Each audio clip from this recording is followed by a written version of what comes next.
The summons, the Galactic Council chamber stretched across 300 meters of polished obsidian and crystalline archways, each pillar representing one of the 47 species that had earned their place among the stars.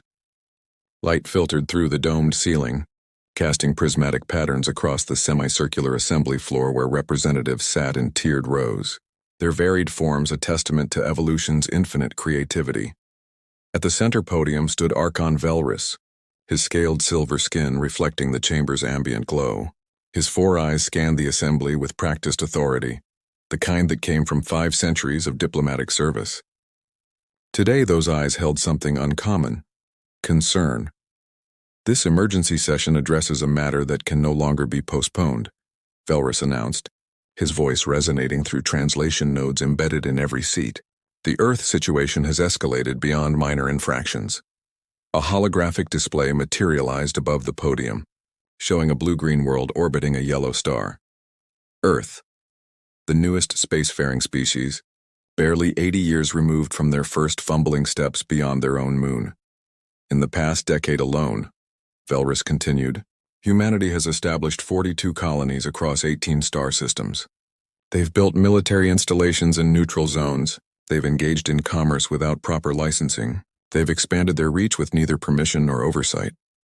He paused, letting the weight of accusation settle. They act as if council protocols are mere suggestions. Murmurs rippled through the assembly.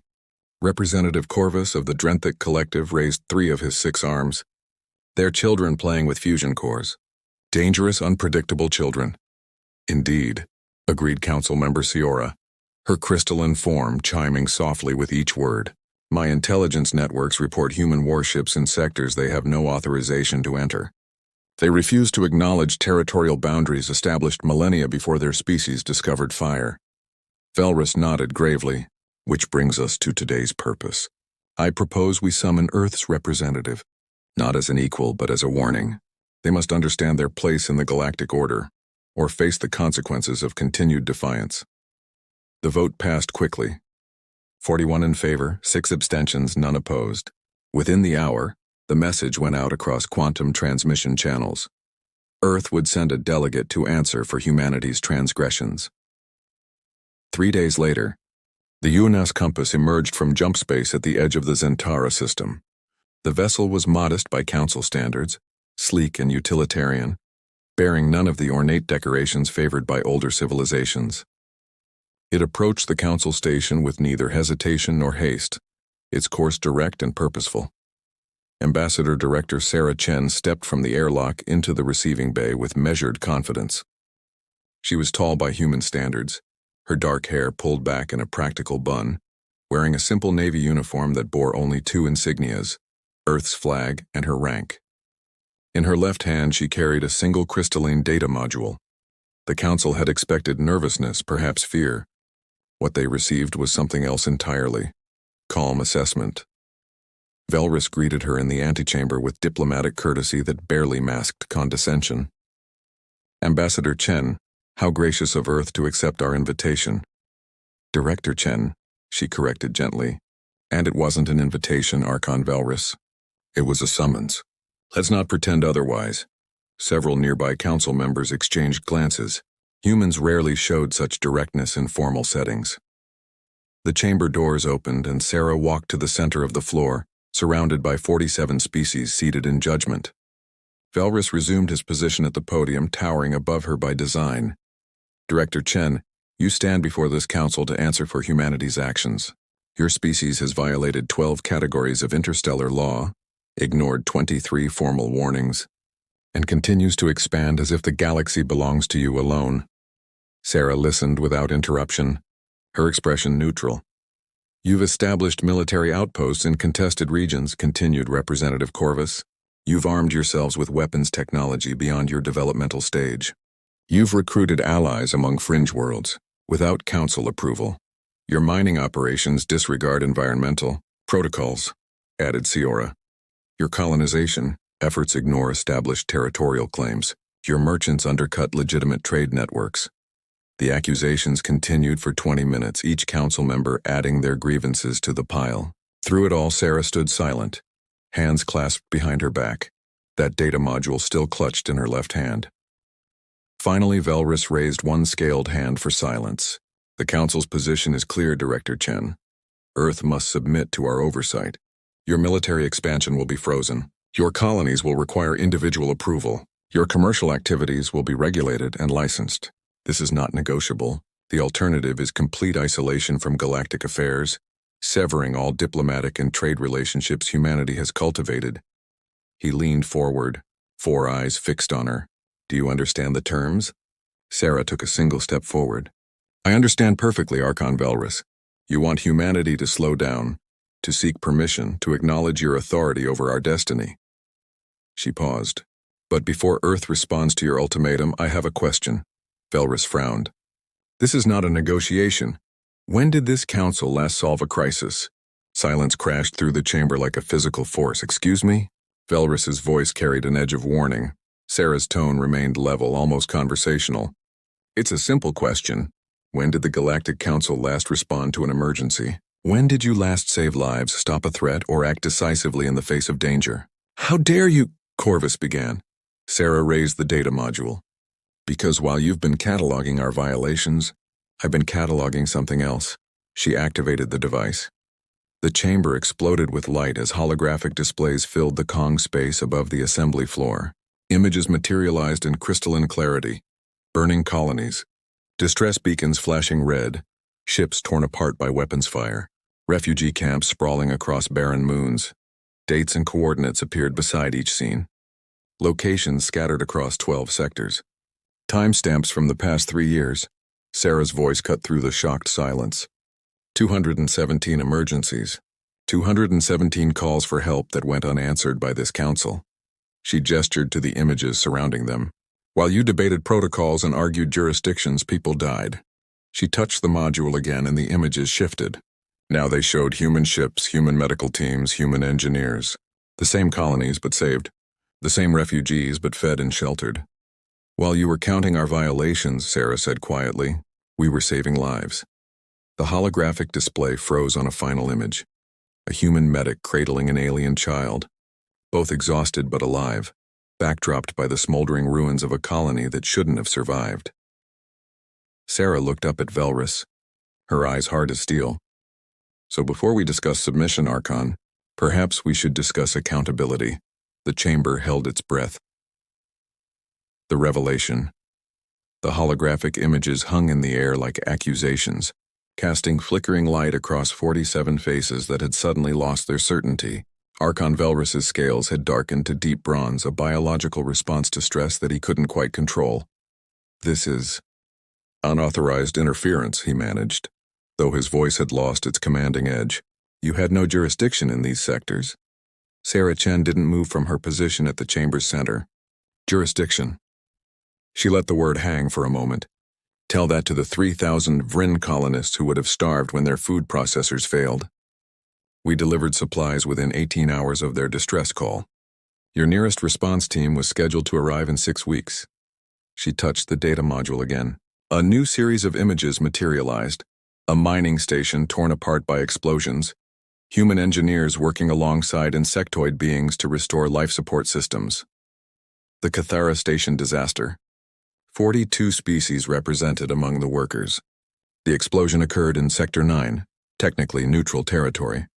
The council debated for 3 days whether intervention constituted a precedent violation. Sarah's voice remained steady, but something cold crept into her tone. Humanity didn't debate. We arrived in 36 hours.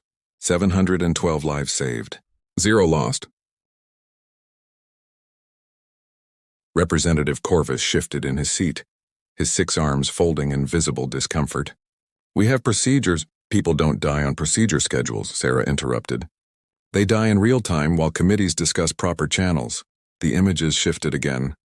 This time, warships filled the display, sleek human vessels forming a defensive perimeter around a convoy of civilian transports. The ships bore markings from a dozen different species. The Krell pirate syndicate terrorized the Outer Rim for 2 years, Sarah continued. 17 raids. Thousands killed or enslaved. The council issued formal condemnations and economic sanctions. She paused.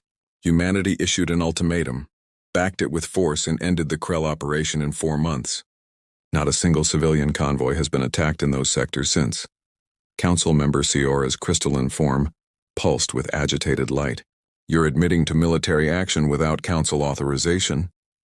We're admitting to protecting innocent lives while this council chose bureaucracy over bloodshed. Sarah's response was immediate, sharp. You want to sanction us for that? Fine, but explain it to the families we saved. Explain why following your protocols was more important than their survival. The chamber erupted in overlapping voices, representatives arguing among themselves, accusations and defenses blending into chaos. Velrus struck his podium with one heavy fist, the sound reverberating through the space. Order! His four eyes blazed. Director Chen, you stand here defending violations of interstellar law by citing vigilante heroics. This council has maintained peace for 6,000 years, through those very protocols you dismiss so casually. Your actions, however well-intentioned, undermine the entire framework of galactic civilization. Sarah finally moved, taking 3 deliberate steps toward the podium. When she spoke, her voice carried to every corner of the chamber without amplification. 6,000 years of peace? She shook her head slowly. With respect, Archon Velrus, you've had 6,000 years of controlled stagnation. You've maintained order by moving slowly, deciding carefully and letting crises resolve themselves or burn out naturally. That worked when space was vast and species stayed isolated. But the galaxy has changed. Threats move faster now. Disasters don't wait for committee approvals. She activated the data module one final time. The holograms cleared, replaced by a single massive display. A star map showing human territory, marked in blue. Around it in green were 18 independent worlds. Red lines connected them all, forming a network that sprawled across multiple sectors. This is what Earth has built in 80 years. 312 warships, 57 deep space stations, trade agreements with 18 sovereign worlds, defense pacts, medical exchange programs, educational partnerships. Sarah's eyes swept the assembly. We didn't ask your permission because we didn't need it. We proved our worth through actions, not applications. Velrus's scales had gone nearly black. You're threatening this council. No, Archon. I'm informing you. Sarah's voice remained calm, implacable. We didn't come here to beg for a seat at your table. We came to notify you that we've already earned one. The question isn't whether Earth deserves council membership. The question is whether the council deserves Earth's participation. The silence that followed was absolute. Then from the third tier, a voice spoke up. Representative Tolar of the Mendev Coalition rose from his seat, his avian features sharp in the prismatic light. She's right. Every eye turned toward him. 3 years ago, the Solan Plague threatened to wipe out my homeworld. We petitioned the Council for emergency medical assistance. The debate took 11 days. By the time aid was approved, 60,000 of my people were dead. Tolar's voice cracked slightly. On day 4, a human medical frigate arrived unsolicited. They brought experimental treatments, field hospitals, and doctors who worked around the clock. They stayed for 3 months. They saved 4 million lives. He looked directly at Velrus. I voted to summon Earth today because I thought we should formally acknowledge what they've already done, not to punish them for doing what we failed to do. Another representative stood, then another. Within moments, 12 council members were on their feet, each sharing similar stories. Human intervention, human aid, human presence when the council was absent. Velrus looked around the chamber, his authority crumbling visibly. This is highly irregular. Call a vote, Sarah said simply. Right now. Full council membership for Earth, or we walk out of this chamber and continue doing what we've been doing. Without your oversight. Without your approval and without your interference. The Archon's jaw clenched. You can't demand I just did. Sarah's expression didn't change. Vote, Archon Velrus. Let's see if this council values pride over pragmatism. The chamber held its breath as Velrus slowly straightened, regaining some measure of composure. Very well. All in favor of granting Earth full council status and representation? Hands, claws, tentacles, and appendages rose across the tiers. Sarah didn't count them, didn't show emotion. She simply waited. 24 in favor, Velrus announced, his voice tight. All opposed? More appendages rose, though notably fewer. 23 opposed. Velrus's scales flickered between bronze and silver. The measure passes. Earth is granted full council membership effective immediately. Sarah inclined her head. Thank you, Archon. Earth accepts. An attendant hurried forward with a crystalline seat marker bearing Earth's designation. Sarah walked to the newly assigned position in the second tier, between the Vryn Confederacy and the Tolmec Union. She placed her hand on the activation panel, and the seat illuminated with soft blue light. From his podium, Velrus stared down at her with barely contained fury. Understand this, Director Chen. You may have won today, but the Council will be watching Earth very closely. This isn't over. Sarah met his gaze without flinching. You're absolutely right, Archon Velrus. It's not over. She settled into her seat, crossing her legs with casual confidence. It's just beginning. Behind her, through the chamber's massive viewport, Earth's flag rose slowly into position alongside 47 others, blue and green against the stars, representing a species that had fought, bled, and earned their way from a single planet to the galactic stage in less than a century. The other council members watched in silence as the flag locked into place. Some with resentment, some with respect, all with the dawning realization that the balance of power in the galaxy had just shifted. Sarah Chen, first human to sit in the Galactic Council, allowed herself the smallest of smiles. Humanity had arrived, and the galaxy would never be the same.